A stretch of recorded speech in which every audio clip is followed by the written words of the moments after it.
गुस्से में एक ऐसी गलती कर दी है जिसकी कीमत उसे सालों तक चुकानी पड़ेगी। नेपाल के लोगों ने जोश में ऐसा होश खोया कि पूरी दुनिया में अपने ही देश की इज्जत डुबा दी। नेपाल के जिस जेन जी की चर्चा बार बार हो रही है, उन्होंने करप्शन से लड़ते लड़ते अपने ही देश का दिवाला निकाल दिया। नेपाल के जेन जी का उत्पात देख कई देश अब घबरा गए हैं। ऐसा क्यों हुआ, वो आपको इस वीडियो में बताते हैं। दरअसल नेपाल में सिर्फ 24 घंटों में तख्ता पलट हो गया, लेकिन इन 24 घंटों में नेपाल को 31 अरब रुपए का नुकसान भी हो गया है। प्रदर्शनकारियों ने hotel, parliament, supreme court, supermarket, college, school, Suzuki showroom जला दिए। रिपोर्ट्स के मुताबिक इसके अलावा central business park, Tata car showroom तक को नहीं छोड़ा। राष्ट्रपति और प्रधानमंत्री और नेताओं के घर भी जला दिए गए।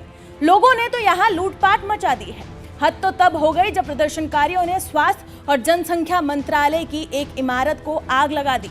बसों और गाड़ियों की तो कोई गिनती ही नहीं है। नेपाल के जेन जी ने 24 घंटों में नेपाल को बांग्लादेश बना दिया।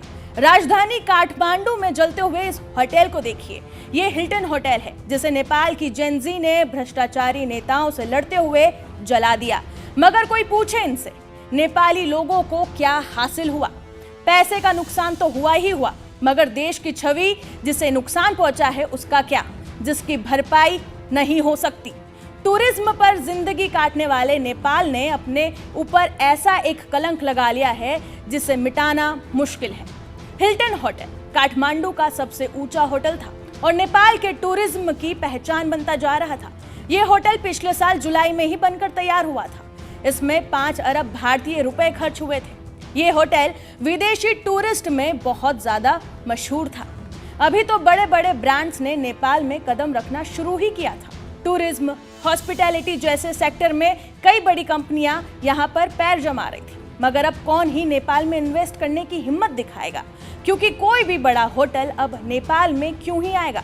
उसे तो यही डर रहेगा कि न जाने कब फिर से यहाँ पर सरकार पलट जाए और हम बर्बाद हो जाए। तो वहीं बता दें कि नेपाल इंश्योरेंस एसोसिएशन यानी कि NIA के मुताबिक बीमा कंपनियों को लगभग 31 अरब भारतीय रुपए से अधिक का क्लेम का सामना करना पड़ सकता है। ये नुकसान साल 2015 में आए भूकंप से भी 3 गुना ज्यादा है। जेन जी ने भ्रष्टाचारी सरकार को गिराने के चक्कर में अपने ही इज्जत गिरा दी।